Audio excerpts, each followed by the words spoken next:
বলতো দেখি পতাকায় মোদের কয়টি রং আছে?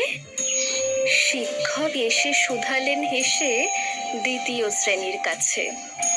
একসাথে মিলে সব ছেলে বলে চিৎকার করে জোরে, 3টি বর্ণ রয়েছে রাঙানো জাতীয় পতাকা জুড়ে।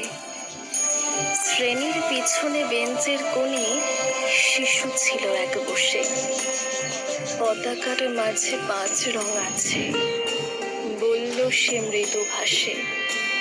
কথা তার শুনে বাকি শিশুগণে হেসে খায় লুটোপুটি।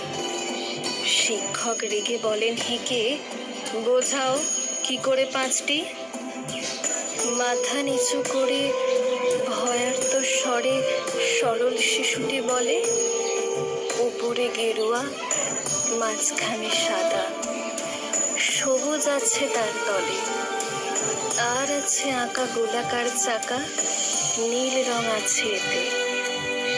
শিক্ষক বলে, এটিকে ধরলে তবুও হচ্ছে 4টে।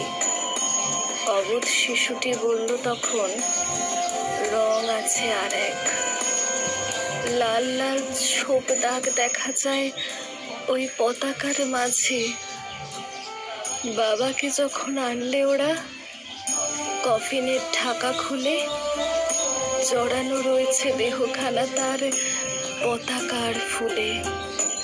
রক্তের দাগে ছিল লাল ছোপ ওই পতাকার মাঝে। এই নিয়ে মোট হলো 5টি। এবার তো ঠিক আছে।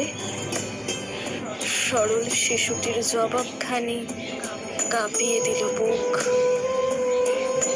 অশ্রু এলো নয়ন ভরে, শুকনো হলো মুখ।